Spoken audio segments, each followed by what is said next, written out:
नमस्कार दोस्तों, मैं अर्जुन सिंह आप सभी का अपने इस YouTube चैनल पर स्वागत करता हूं। दोस्तों, जैसे कि मैंने पिछला वीडियो बनाया था मेष लगन वालों को माणिक रत्न कब पहनने चाहिए, तो आज का इस वीडियो में हम वृषभ लगन वालों के लिए हम माणिक रत्न कब पहनना चाहिए, किस कंडीशन में पहनना चाहिए वो हम बताएंगे।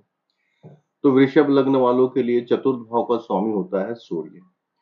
तो सूर्य यदि आपके चार्ट में यदि बलवान है तो आपको गाड़ी, भूमि, मकान, माँ का स्वास्थ्य, आपका छाती से रिलेटेड कोई भी दिक्कतें हो तो उसमें एक मजबूती आपको लेके आता है। तो यहाँ पे अच्छा है, ठीक है। तो लेकिन अब वृषभ लग्न वालों के लिए हमको ये देखना है कि यदि आपका सूर्य, जैसे ये चार्ट में आपको दिख रहा होगा वृषभ लग्न, और वृषभ लग्न वालों के लिए इस चार्ट में आप देख रहे होंगे कि सूर्य 2 नंबर में लिखा है। यदि मान लो फर्स्ट हाउस में सूर्य लिखा है तो उस कंडीशन में आपको इसकी महादशा, अंतरदशा में आप इस नग का धारण कर सकते हो। इस नग को धारण करने से आपके मान सम्मान में वृद्धि होगी, आपके सुख साधनों में वृद्धि होगी। इसके बाद हम आते हैं, यदि आपका सूर्य सेकंड हाउस में बैठा है, द्वितीय भाव में बैठा है, तो इसका नग धारण कर सकते हैं। इससे आपके धन में वृद्धि होगी, सुख साधन आपके बढ़ेंगे, लेकिन स्वभाव थोड़ा सा बदल बदल सकता है। इसमें आपको थोड़ा सा क्रोध आ सकता है। यदि ऐसा हुआ और इससे आपके कुछ काम यदि बिगड़ रहे तो इसको नहीं पहनना चाहिए। अब तृतीय भाव में यदि थर्ड हाउस में आपका सूर्य बैठा है तो अपने साहस को, अपने पराक्रम को बढ़ाने के लिए आप इस नग को धारण कर सकते हैं। इनकी अदरवाइज को धारण ना करें, ठीक है। इसके बाद आपका फोर्थ हाउस में भी आपका सूर्य बैठा है, स्वराशि में बैठ गया है, तो ऐसे मतलब वृषभ लग्न वालों को यदि फोर्थ हाउस में भी किसी का सूर्य बैठा है तो इनको माणिक रत्न जो है आजीवन इनको धारण करना चाहिए। इससे क्या होगा, क्योंकि फोर्थ हाउस हमारा मकान, सुख साधन, गाड़ी, भूमि का है, तो इन सभी चीजों में जो है कभी भी कमी महसूस नहीं होगी। अब यदि मान लो किसी का सूर्य फिफ्थ हाउस में बैठा है, पंचम भाव में बैठा है, और किसी को मेडिकल की तैयारी करनी है, मेडिकल से रिलेटेड कुछ काम करना है, तो ऐसे लोगों को इनकी इनको जो है ऐसे लोगों को माणिक रत्न जो है धारण करना चाहिए। इसको धारण करने से इनके मेडिकल क्षेत्र में इनको काफी सफलता मिलेगी।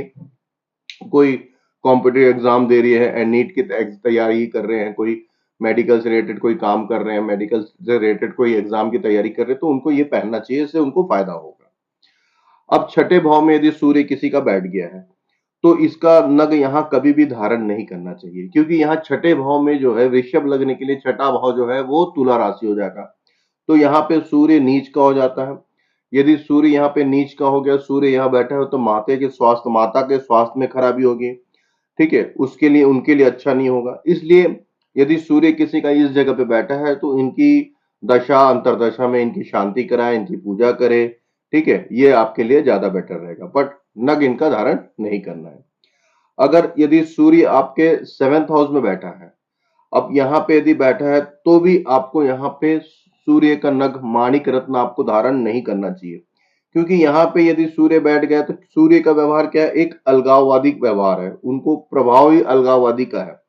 तो सप्तम भाव जो है वैवाहिक जीवन का होता है, तो वैवाहिक जीवन में कहीं ना कहीं ये परेशानी डाल सकता है, तो इसका धारण नग जो है यहाँ पे हमको नहीं करना है। अब हम सूर्य को देखते हैं अष्टम भाव में। यदि अष्टम भाव में सूर्य यदि बैठा है तो इसका नग आपको धारण नहीं करना है, नहीं तो ये माता की आयु के लिए थोड़ा सा दिक्कत हो जाएगा, खतरनाक सिद्ध हो सकता है। अब आते हैं हम सूर्य नवम भाव में। क्योंकि नवम भाव में सूर्य जो है वो एक तरीके से शनि का राशि है, मकर राशि होता है, जो सूर्य का शत्रु हो जाता है। यहाँ नग को धारण करने से थोड़ा बचना चाहिए, ठीक है, नहीं तो पिता के स्वास्थ्य में खराबी होगी या आपके भाग्य का हानि होगा। तो यहाँ पे भी आपको माणिक रत्न धारण नहीं करना है। अब आया दसम भाव में। दसम भाव भी शनि का ही राशि है, ठीक है, तो यहाँ पे सूर्य का रत्न अपन पहन सकते हैं यदि हमारे जीवन में नौकरी से संबंधित कोई परेशानी होती है। सूर्य शनि का जो योग होता है ये कहीं ना कहीं हमें नौकरी, सरकारी नौकरी के लिए एक तरीके से हमें सपोर्ट करता है। तो सपोज यदि यहाँ पे आपका नौकरी नहीं लग रही है, नौकरी में परेशानी आ रही है, तो यहाँ पे आपका यदि सूर्य बैठा हुआ है, क्योंकि यहाँ सूर्य को दिशा बल भी मिलता है, तो यहाँ पे यदि सूर्य बैठा है और आप माणिक रत्न धारण करते हैं, तो आपको जरूर आपके नौकरी में तरक्की या नौकरी पाने में आपको इसमें सफलता मिलेगी। अब सूर्य यदि एकादश भाव में बैठा है, 11वें भाव में यदि सूर्य बैठा है, तो इसका नाग धारण आप कर सकते हैं, क्योंकि इनके खुद के मित्र की राशि है, ठीक है, तो गुरु की राशि है मीन राशि, तो यहाँ पे आप धारण कर सकते हो। इससे प्रॉपर्टी से लाभ होना, सुख साधनों में वृद्धि होना, ये सब दिखता है। अब यहाँ पे 12वें भाव में अब आपका सूर्य यदि मान लो बैठा है मेष राशि में, क्योंकि ये 12वें भाव में सूर्य जो है उच्च का हो जाता है, क्योंकि यहाँ मेष राशि है, मेष राशि में सूर्य जो है उच्च का हो जाता है, और यहाँ यदि आप नग धारण करते हैं तो आपके खर्चे भी उस तरीके से बढ़ जाएंगे, लेकिन सुख साधन भी उच्च कोटि की होगी, बट वहां पे खर्चे भी आपके बढ़ जाएंगे।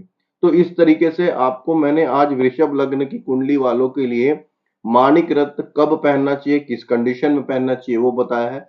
आने वाले समय में मैं आपको मिथुन लग्न के बारे में बताऊंगा।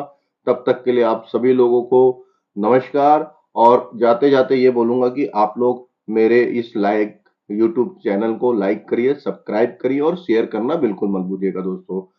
जय श्री राम, राधे राधे, हरे कृष्ण, हर हर महादेव।